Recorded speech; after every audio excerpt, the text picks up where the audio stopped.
আজকের এই অনুষ্ঠানের সম্মানিত সভাপতি, আজকের এই অনুষ্ঠানে উপস্থিত সম্মানিত প্রধান অতিথি, জিয়াউর রহমান ফাউন্ডেশনের সম্মানিত সভাপতি, বিশিষ্ট চিকিৎসক ডক্টর জুবাইদুর রহমান, আজকের অনুষ্ঠানের বিশেষ অতিথি, অন্যান্য অতিথিবৃন্দ, অনারেবল ডিগনিটারিজ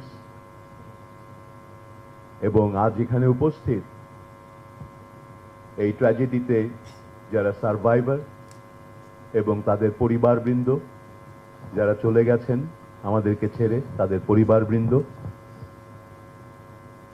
আজকের এই দিনটি আমাদের সবাইকে একটি বিপর্যয়, একটি মানবিক বিপর্যয়ের কথা স্মরণ করিয়ে দেয় এবং একই সাথে এই দিনটি আমাদের দেখায় একটি এইরকম মানবিক বিপর্যয়ে কিভাবে আমাদের চিকিৎসকরা, আমাদের সাধারণ মানুষ, আমাদের স্বেচ্ছাসেবকরা, এমনকি দেশের বাইরে থেকে আমাদের বিভিন্ন বন্ধুপ্রতিম রাষ্ট্র তাদের সহায়তা নিয়ে ঐক্যবদ্ধভাবে এই বিপর্যয়ের মুখে আমরা একসাথে দাঁড়াতে পারি।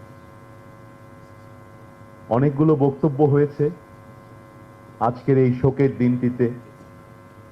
যারা চলে গেছেন আমরা তাদের আত্মার মাগফিরাত কামনা করি এবং যারা এটা সারভাইভ করেছেন তাদের জন্য দোয়া করি এবং আমাদের চেষ্টা থাকবে প্রতি মুহূর্তে তাদের যে দীর্ঘমেয়াদী পুনর্বাসন এবং এই ঘটনার সঙ্গে যারা চাক্ষুষ জড়িত হয়েছিলেন তাদের সকলের যে লং টার্ম মেন্টাল হেলথের জন্য যে সাইকোসোশ্যাল সাপোর্ট অ্যান্ড কাউন্সেলিং, এগুলো সহ সর্বাত্মকভাবে আমরা তাদের পাশে থাকব, পাশে আছি এবং সামনের দিনগুলোতেও সুপরিকল্পিতভাবে আমরা সরকারের পক্ষ থেকে নিশ্চয়তা দিতে চাই। আজকের এই অনুষ্ঠানটি আবারও প্রমাণ করে যে আমরা আপনাদের পাশে আছি, আমরা আপনাদের ভুলে যাইনি এবং ওই দিনটিতে যেমন হাজার মাইল দূর থেকেও আজকের প্রধানমন্ত্রী, আজকের সরকার প্রধান জনাব তারেক রহমান সেদিন হাজার মাইল দূর থেকেও যেভাবে প্রতিনিয়ত খোঁজ রেখেছেন, আপনাদের পাশে থেকেছেন, এখন সরকার প্রধান হিসেবে, ব্যক্তি মানুষ হিসেবে আমার বিশ্বাস তিনি একইভাবে আপনাদের পাশে আছেন এবং থাকবেন। আরেকটি বিষয় আমি বলতে চাই, এই অনুষ্ঠানের আরেকটি আয়োজক প্রতিষ্ঠান জিয়াউর রহমান ফাউন্ডেশন, তারাও কিন্তু সেই দিনটিতে তাৎক্ষণিকভাবে পাশে আপনাদের ছিলেন, কাজ করেছেন নিজেরা চিকিৎসক হিসেবে, সংগঠক হিসেবে এবং আজও তারা আপনাদের পাশে আছেন। একইভাবে ডক্টরস অ্যাসোসিয়েশন অফ বাংলাদেশ, বাংলাদেশের চিকিৎসকদের সংগঠন, তারাও একই কাজটি করেছেন।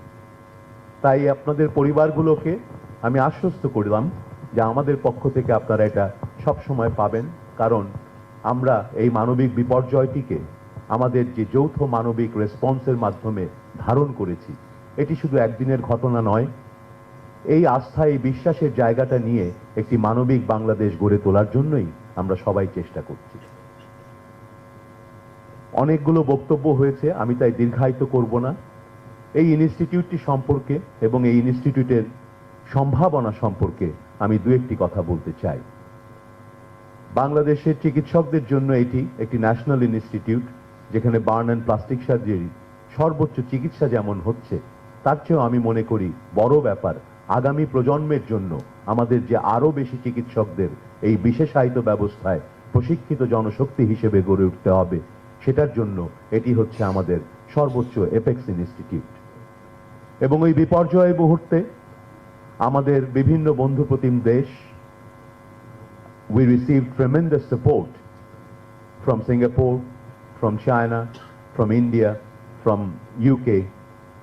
With technical support, with leadership, we faced that challenge, that emergency situation. But now I think it gives us an opportunity to continue that collaboration, to develop and strengthen the capacity of this institute to train and equip further for the next generation and for the larger population. We have seen briefly about the tremendous work that has been done by the surgeons working in this institute, and we believe that throughout the country, with a 20 million population, We need to build more institutions like this, and this Apex Institute can produce the workforce for the divisional centers similar with catering the similar need. And I can see there is a great opportunity for collaboration with our friendly countries in terms of research capacity building, in terms of training and exchange of technology. আজকের এই অনুষ্ঠানে আমার বক্তব্য শেষ করার আগে বিশেষভাবে ধন্যবাদ জানাতে চাই আমাদের আজকের প্রধান অতিথি ডক্টর জোবায়দা রহমানকে।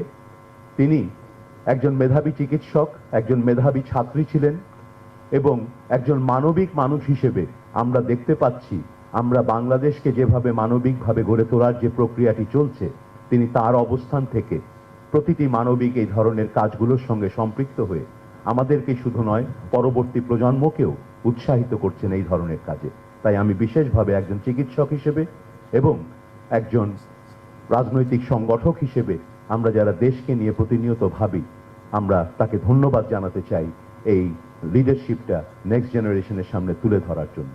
আমি এই প্রতিষ্ঠানের সর্বাঙ্গীন সাফল্য কামনা করি এবং আবারও ধন্যবাদ জানাই সকলকে যারা বিভিন্নভাবে এই বিপর্যয়ের সময়ে আমাদেরকে ঐক্যবদ্ধ করেছেন এবং সামনের দিনগুলিতে বিশেষ করে তাদের যে লং টার্ম চাহিদা আছে রিহ্যাবিলিটেশন এবং মেন্টাল হেলথ কাউন্সেলিং, এই বিষয়গুলোকে গুরুত্ব দিয়ে আসুন আমরা সবাই চেষ্টা করি আমাদের এই কষ্টের থেকে একটি শক্তিতে পরিণত করতে এবং আমাদের এই ট্র্যাজেডি থেকে এই জাতির জন্য একটি নতুন কিছু প্রতিষ্ঠানকে সুন্দরভাবে গড়ে তোলার চেষ্টা করি। সবাইকে ধন্যবাদ এবং কৃতজ্ঞতা জানিয়ে আমার বক্তব্য এখানেই শেষ করছি। আল্লাহ হাফেজ।